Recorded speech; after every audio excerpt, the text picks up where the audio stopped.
Pilots and people in the aviation community in particular make excellent witnesses. But very often, when they see UFOs, they don't go on the record because they fear that their careers will suffer. And it's a real problem because it makes the case harder to report, and it really limits the available data on the phenomenon. Without an official agency collecting sightings, coupled with the ridicule surrounding reports, it is impossible to accurately record the frequency and magnitude of UFO activity. But particularly in the aviation community, this risks a grave safety hazard. If these unidentified flying objects are real, mid-air collisions with our aircraft could be catastrophic.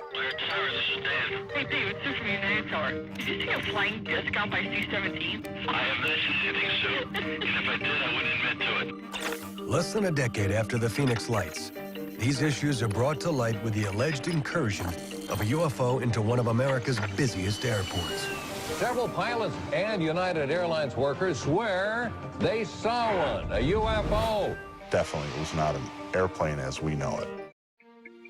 Frivolous and sensationalistic UFO reports have exploded across the internet, making it more difficult than ever to weed out the credible from the questionable.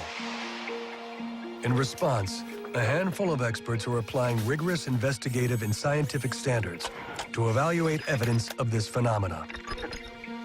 One of these is veteran journalist Leslie Kane.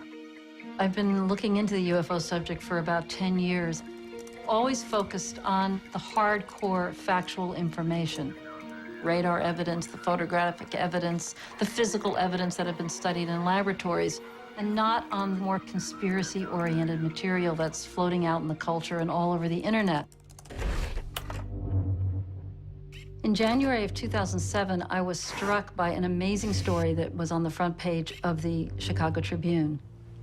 A number of employees of United Airlines witnessed a disc-shaped object. It looked like a metallic disc hovering over the United Airlines terminal, specifically over gate C-17. And this was at rush hour, a busy afternoon around 4:30. It was seen by a lot of people on the ground. It was seen by pilots, by crew members, by managers, by people that were moving planes around.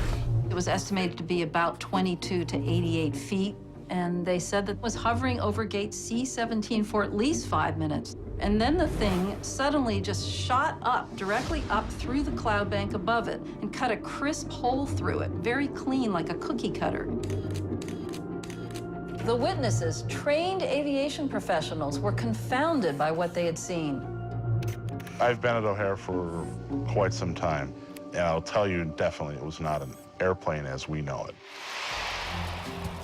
The O'Hare case adds to the growing mountain of UFO data, echoing the common characteristics of earlier UFO sightings.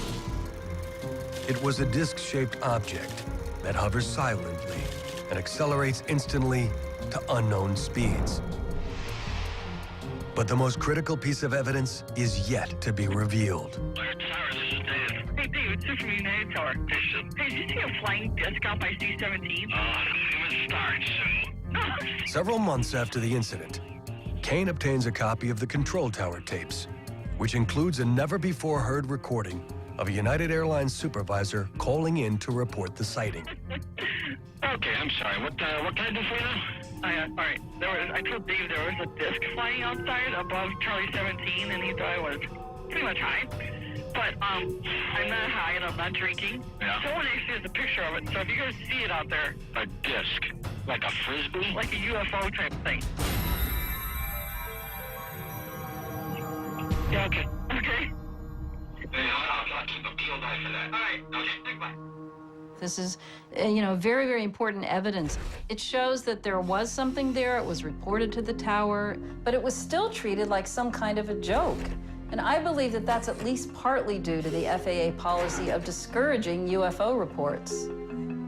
Even though this was in restricted airspace, a busy airport in the middle of rush hour, and nobody knew what this thing was going to do. I mean, this was a serious hazard. So the FAA initially didn't say anything, but once these tapes were released, they had to say something. Under public pressure, the FAA releases a cursory explanation 2 months after the sighting. Well, the first thing that the FAA told people was that this was some kind of light reflection off the bottom of the cloud bank. They said it was the airport lights can do funny things on the clouds. But the problem is the airport lights had not even been turned on yet.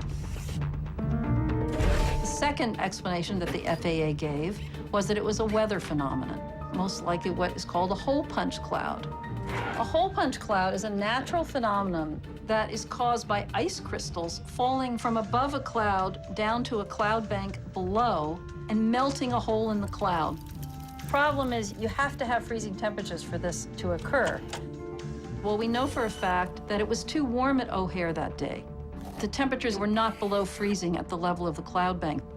So it is an absolute physical impossibility for that event to have been caused by a hole punch cloud. Ultimately, the O'Hare case and the FAA response to it are typical of how the U.S. government handles UFO sightings. First, they avoid having to talk about it at all, but if that becomes impossible, the authorities will just throw out whatever explanation they think might fit, whether it's plausible or not. And it's a real problem. This has happened countless times for decades. It's a standard operating procedure for cases like this.